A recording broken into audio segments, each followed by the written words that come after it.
प्रतीक Naidu residential park तो नागलवाड़ी में हाल ही में लॉन्च हुआ है। प्रोजेक्ट्स फुल डेवलपमेंट के साथ रेरा और NARDM रजिस्टर्ड है। आइए जानते हैं प्रतीक इंफ्रास्ट्रक्चर के प्रबंध संचालक श्री विजय प्रभाकर नायडू से एक खास चर्चा में। दर्शकों, इस वक्त हमारे समक्ष है प्रतीक इंफ्रास्ट्रक्चर ग्रुप के CMD विजय नायडू सर। प्रभाकर नायडू जी, हमारे चैनल्स में आपका स्वागत है। सर, हम आपसे ये जानना चाहेंगे कि अभी जैसे जो प्रॉपर्टी सेक्टर में देखा गया, रियल एस्टेट में काफी बूम है, तो आप ये बताइए कि आपके किस तरह के लेआउट प्रोजेक्ट्स शुरू है और किस तरह का रिस्पांस लोगों की तरफ से मिल रहा है, थोड़ा उस बारे में आप बताइए। मेरा जो प्रोजेक्ट है ये प्रतीक इंफ्रास्ट्रक्चर के नाम से है। ये प्रतीक इंफ्रास्ट्रक्चर में प्रतीक नायडू इंडस्ट्रियल पार्क, जिसमें फैक्ट्रियां लगाई जाती, इसका लेआउट एक है जो बहुत सक्सेसफुल है। नागपुर में मेरा MIDC मीनापुर लगा हुआ है। दूसरा मेरा प्रतीक नायडू रेसिडेंशियल पार्क 1, प्रतीक नायडू रेसिडेंशियल पार्क 1 ये निल्डो में है। प्रतीक नायडू इंडस्ट्रियल पार्क ये भी निल्डो में है। प्रतीक नायडू रेसिडेंशियल पार्क 2 ये मेरा नागलवाड़ी में लॉन्च हुआ। ये सब मेरे NMRD सैंक्शन रहते हैं, फुल डेवलपमेंट के साथ में, फुल कस्टमर रहते हैं। हमारे काम फुल एज पर नॉर्म्स करते हम लोग और उसको माल को बेचते हैं फुल डेवलप करके। बूम जो है, काम करने वालों के लिए बूम 12 महीने है। मार्केट में बूम रहे ना रहे, काम जो करके देगा अच्छा, उसके लिए 12 महीने बूम है। जैसे कि आप भी जानते, हम भी जानते कि नागपुर सिटी में ग्रोथ काफी बढ़ रहा है। मिहान इंटरनेशनल एयरपोर्ट भी बन रहा है और ग्लोबल मैप में भी नागपुर आ गया। 4 दूसरे ड्राइव पोर्ट का भी काम शुरू हो गया। तो ऐसे में ये देखा गया कि कोरोना के बाद की जो स्थिति ऐसी कि हर यूजर्स है, एंड यूजर्स है या इन्वेस्टर्स है, उसका रुझान नागपुर की ओर बढ़ा हुआ है। तो हर जगह प्रॉपर्टी परचेस करने के लिए लोग आतुर हैं। तो आप ये बताइए कि आपको किस तरह का फीडबैक मिल रहा है लोगों से। ऐसा है, एक तो नागपुर पूरे इंडिया में सेंटर है जी। जितने भी लोग कहीं से भी रिटायर होते हैं वो सबसे पहला प्रेफरेंस दे रहे हैं नागपुर को, क्योंकि ट्रांसपोर्टेशन चालू अच्छा हो गया यहाँ पे मेट्रो की वजह से। हर जगह आना जाने की सुविधा बहुत अच्छी होगी जो पहले नहीं थी।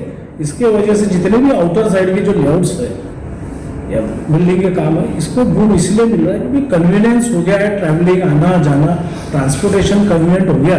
इसके वजह से बूम और नागपुर में जाता है। ऊपर से नागपुर सेंटर है, किसी बात की कोई तकलीफ नागपुर में है ही नहीं। इसके वजह से नागपुर में बूम अच्छा है, ग्रोथ अच्छा है, इंडस्ट्री बहुत आ रही है।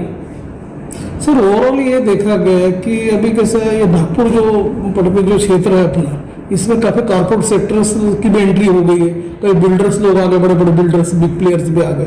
लेकिन इसके बावजूद भी जो प्रतीक इंफ्रास्ट्रक्चर जो पार्क जैसा आपने बताया हुआ है कि MIDC में ये पार्क का ये आपको नियोजन है, प्रयोजन है, तो आप ये जो चीज दे रहे हैं, एक तरह से एक अनोखी चीज दे रहे हैं लोगों को, तो थोड़ा उस बारे में डेवलपमेंट कर क्या है। एक तो हमारा लगा हुआ है MIDC जी, ये एडजेसेंट टू MIDC है। MIDC के पास आज प्लॉट्स नहीं है, हमारे पास सब छोटे छोटे प्लॉट है। MIDC में जो बची हुई जमीन है वो सब बड़े बड़े 1 एकड़ 2 एकड़ में है, जो हर आदमी अफोर्ड नहीं करता।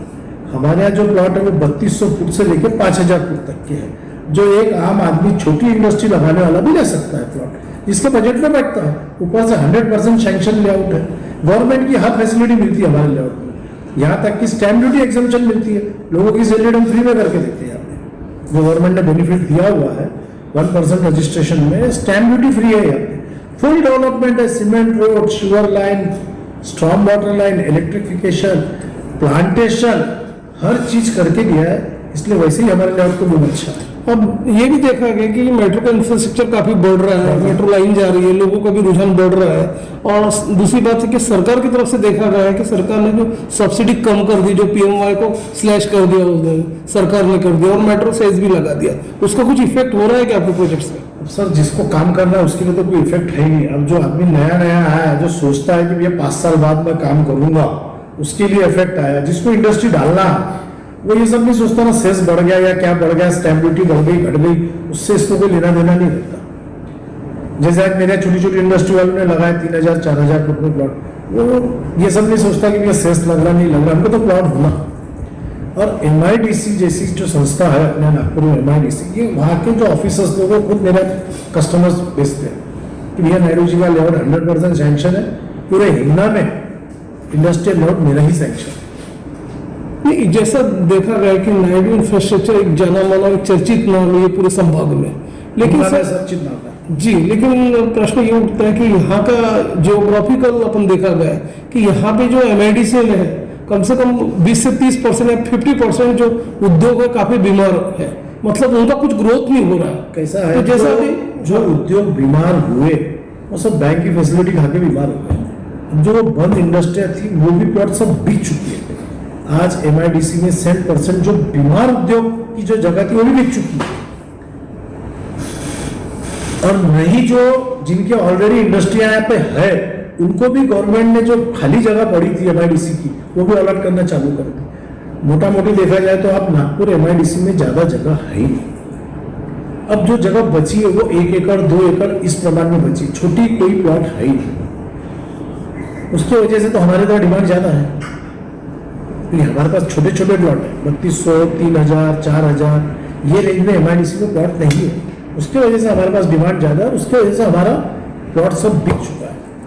प्रतीक इंफ्रास्ट्रक्चर के प्रबंध संचालक विजय नायडू सर, हाँ विजय नायडू सर हमारे समझ बैठे हैं। सर आपको शहर और इधर के जो दर्शक हमारे लाइव देख रहे हैं, आपको इवन आपका फ़ोन नंबर, ऑफिस का फ़ोन नंबर, एड्रेसेस हमारे स्क्रीन पे रोल आउट हो रहा है, उसे देख के आपसे निश्चित रूप से संपर्क कर सकते हैं। तो नायडू सर चलते चलते हमारे दर्शकों को आप ये बताइए कि आप छोटे से लेके बड़े से लेके हर वर्ग की जो कैपेसिटी की जो जरूरत है, जरूरत के अनुसार आप प्लॉट उपलब्ध कराते और इंफ्रास्ट्रक्चर भी डेवलप करके देते।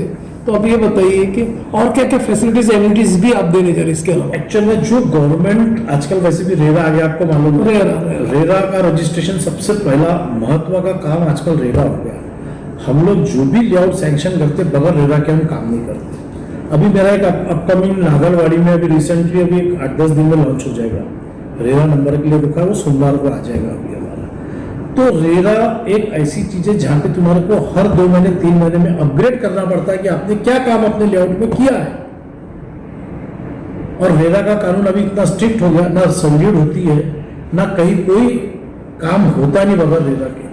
तो हम लोग सब काम रेरा के अंतर्गत करते हैं, और कस्टमर का ज्यादा से ज्यादा बेनिफिट क्या हो। आज एक छोटा आदमी प्लॉट लेता है, उसको आप बगैर सैंक्शन का बेच दो, बेचारा ले लेता है, कहीं लोन नहीं मिलता, परेशान घूमता। हम छोटे बजट के लिए भी प्लॉट बेचते हैं, लेकिन सैंक्शन देते, उनके बजट में करके देते काम, पूरा डेवलपमेंट करके लोन तक के प्रोवाइड करके देते हैं। कई लोग कस्टमर ऐसे जिनको बेचारे को समझते नहीं, पर लेना है प्लॉट उनको, तो लोन भी हम प्रोवाइड करके देते हैं। हमारे पास पूरी टीम है जो लोन प्रोवाइड करके देती है, कंस्ट्रक्शन वाली टीम है जो कंस्ट्रक्शन करके देती है। मैं सिर्फ प्लॉट्स बेचता हूँ, और कस्टमर को जो बेनिफिट होना वो पूरा फैसिलिटी जो है ना सब अवेलेबल करके देने का काम करता है। नायडू काफी बायर्स जो है, इन्वेस्टर्स है, उनकी एक शिकायत ये आती है कि जब वे प्लॉट बुक करने जाते हैं या फ्लैट्स बुक करने जाते हैं तो देखा कि उनको लोन और फाइनेंस की प्रॉब्लम काफी आते हैं। हर तरह के बैंक के अलग अलग अपने अपने ये फाइनेंस स्कीम है। तो ये बताइए इजी लोन दिलाने के लिए आप लोगों को क्या प्रयत्न रहता है? कैसा है, रेसिडेंशियल का जो है इसमें गवर्नमेंट ने बहुत सारी स्कीमें रखी है। कई लोग ऐसा जो इनकम टैक्स भरते ही नहीं है, वो लोन कहाँ से लेगा? बराबर, हमने उनको भी लोन दिला के दिए, क्योंकि उसमें कई ऐसी फैसिलिटी गवर्नमेंट ने दी है, A+, B+, ऐसे कुछ अलग अलग स्कीम के अंतर्गत हमने उनको भी लोन दिला के दिया रेसिडेंशियल लेआउट में। और मेरे पास ज़्यादातर सब छोटे प्लॉट डालता हूँ मैं, 800, 700, 900, 1000, 1200, क्योंकि एक छोटा आदमी जो है वो प्लॉट ले सकता है। बड़े बड़े बिल्डर, बड़े बड़े लोग जो बेच रहे हो तो सब बड़े बड़े लोगों की सोचते हैं। हमने सब एक आम आदमी ने प्लॉट लेना चाहिए, एक मध्यम वर्गीय नौकरी करने वाले ने लेना चाहिए, उस हिसाब से हमने प्लॉट सैंक्शन करके डाला है। हमारे यहाँ 700 फुट का भी प्लॉट मिलेगा आपको, और 1200 फुट आखिरी का 1500, इसके ऊपर हम लोग प्लॉट डालते हैं। मध्यम वर्गीय और एक मिनिमम क्लास जो आदमी अफोर्ड कर सकते हैं उनके लिए लेआउट डालते हैं, और उनको बेस्ट फैसिलिटी देके बना के हम प्रोविजन करके देते हैं। ज्यादा से ज्यादा इन्वेस्टर्स ने, बायर्स ने आपका जो प्रतीक इंफ्रास्ट्रक्चर जो है उसमें इन्वेस्ट करना चाहिए, प्लॉट परचेस करना चाहिए, तो ऐसे लोगों को आप क्या एक संदेश दोगे? मेरे पास एक तो इन्वेस्टर्स के नाम से तो कोई है ही नहीं। इंडस्ट्रियल लेआउट में मेरे पास जो एक्चुअल जिनको इंडस्ट्री डालना है उन्होंने लिया है। रेसिडेंशियल में भी जो लोगों को आवश्यकता है उन्होंने मेरे से प्लॉट लिया है। एज ए इन्वेस्टर करके अभी तक के प्लॉट हमने बेचे, लेकिन इन्वेस्टर अगर आते लेते हैं तो मेरे को बड़ी खुशी है, हमको बेचना तो है ही प्लॉट। हम इन्वेस्टर को भी एंटरटेन करने को तो कोई हमारे को तकलीफ नहीं, इन्वेस्टर को भी प्लॉट दे सकते, हमारे को कोई तकलीफ नहीं। ठीक है ना सर, हम थैंक दे सकते हैं, कोई दिक्कत नहीं।